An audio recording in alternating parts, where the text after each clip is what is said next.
teacher, a dog, a house, an umbrella, a thought. What connects these words? What are a and an before these words? And how do we avoid falling into a trap? Isn't this the same as in my native language? Why should I spend time for it? Let's break it down. Guys, my name is Serhi, and on this channel I help people learn English easily. In English language, all these words are nouns, just like it might be in your native language. They indicate a person, animal, place, thing, or an abstract idea. And that's where their similarity with your native language ends. Let's take the word teacher, вчитель, in Ukrainian, which is my native language, and decline it. So, nominative singular, вчитель, genitive singular, вчителя, dative singular, вчителю, accusative singular, вчителя, instrumental singular, вчителем, prepositional singular, вчителі, vocative singular, вчителю. As we can see, only the endings change in each case. Now let's remember that nouns also have plural form. So one teacher, but two teachers, right? But in Ukrainian we have one вчитель, two вчителі. So nominative plural, вчителі, genitive plural, вчителів, dative plural, вчителям, accusative plural, вчителів, instrumental plural, вчителями, prepositional plural, вчителях, vocative plural, вчителі. Now we see that not only the endings change, but also the word stress. Thus, one noun in Ukrainian has a total of 14 different forms. Some differ only in word stress, and I haven't even declined these words in the feminine gender yet.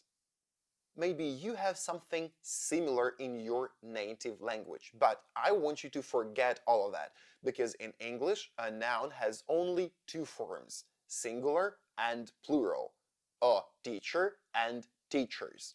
And that's it. Now, you might ask, how do people manage with just these two forms in English and still understand each other? That brings me to one of the linguistic barriers I discussed in this video. That is, thinking patterns. Imagine all words as thoughts, and in Ukrainian thinking pattern, for example, we mostly connect these thoughts semantically, whereas in English thinking pattern, we simply arrange them in the line. It's just an illustrative example. Understand me correctly. Word order exists in Ukrainian as well. Those are subject, verb, object, etc. But in English, it plays a more significant role. Look at these words. We can only place them in one order. She ate an apple. An apple. Notice that we use the article an before the noun. But what are these tricky articles? Articles in English are short words, the, an, used before nouns, indicating specificity or generality of the object or concept. The is the definite article pointing to a specific object. And an are indefinite articles indicating any object or person.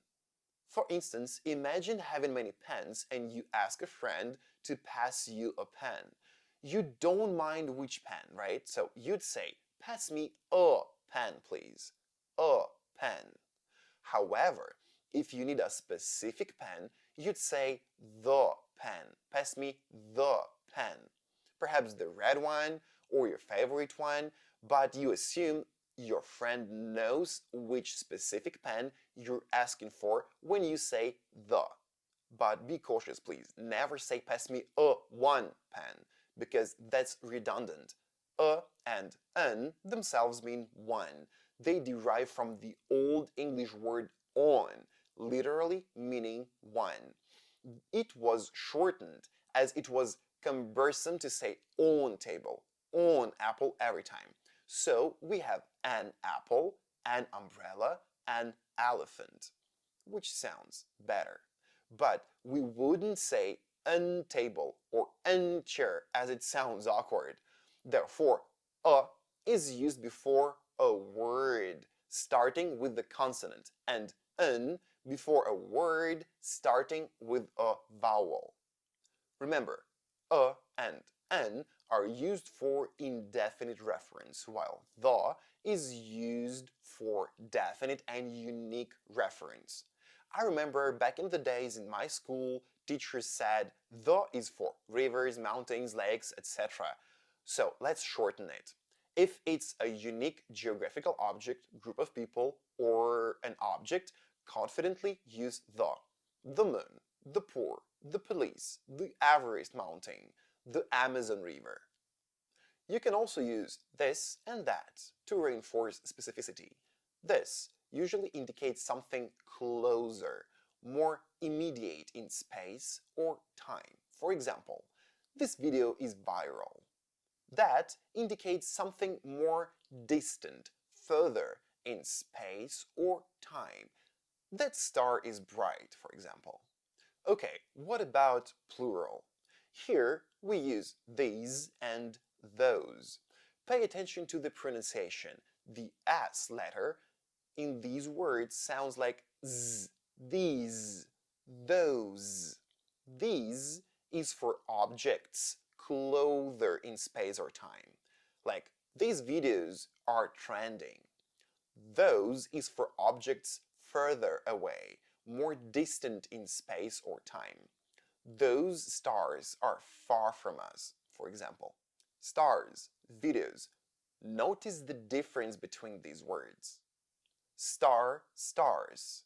Video, videos. We are now seeing the difference between singular and plural nouns. And this is just a matter of adding s. But depending on the word, we might add s, es, or ies to indicate the plural.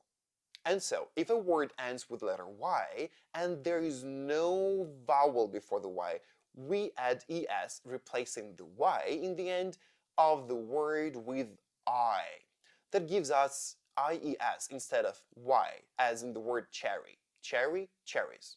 If there is a vowel before y, simply add s, like in the word boy. Boy, boys. If a noun ends with a hissing sound like s, z, x, sh, sh, which are being represented by letters s, ss, x, z, sh, ch, tch, tsch, and letter o, we add es. For example, box, boxes, watch, watches, mango, mangoes, sandwich, sandwiches, and so on. In all the other cases, we simply add letter s. But be careful, as the apostrophe and the letter s at the end of a noun denote possession. For example, book's page means the page of the book. Car's wheel is the wheel of the car. Of course, there are exceptions when the plural is formed not by adding s or es, but by changing the spelling of the word. For example, tooth, teeth, mouse, mice. These are simply supposed to be memorized. Nouns like ship, water, sand, meat don't change at all because they are uncountable nouns in English. Similarly, nouns that refer to abstract, intangible concepts, for example, wealth, information, space, or homogeneous substances such as water, sand, milk, meat, or collections of things considered as a single entity. For instance, equipment, jewelry, ship are uncountable nouns. It's important to remember how to use few, a few, little, a little, much and many, some and any with those nouns. So, many is used only with countable nouns in plural. For example, many flowers, many books. For uncountable nouns, we use much, like much money, much information. Few and a few, little and a little. Few and a few are used with countable nouns in plural, while little and a little are used with uncountable nouns. And here I need to notice that a few and a little imply a bit more than few and little. For instance, I have little money to spend. Means there is almost no money for extra expenses, whereas I have a little money to spend means there is a small amount available for, I don't know, leisure activities, for example. Some and any are much simpler. Use them with everything except singular nouns, paying attention only to the type of the sentence. In affirmative sentences, use some, while in negative or interrogative, use any. So, affirmative, there is some cheese in the fridge. Negative, there isn't any cheese in the fridge. Interrogative, is there any cheese in the fridge? Notice only one thing to remember about some and any. In interrogative, those questions, when we offer something, would you like some cheese? Ask for something, may I get some cheese? Or suggesting something, why don't you buy some cheese? We use some. When and why to use is or are and other aspects that connects a verb to a noun we'll discuss in the next video when we delve into verbs. Guys, please repeat at home what a noun is, how to use few, a few, little, a little, much, many, some, and any, how to make plural forms, and remember, consistency beats talent, which means that regular practice, even if it feels slow and challenging, ultimately leads to greater proficiency and success in learning English. See you soon and wish you luck.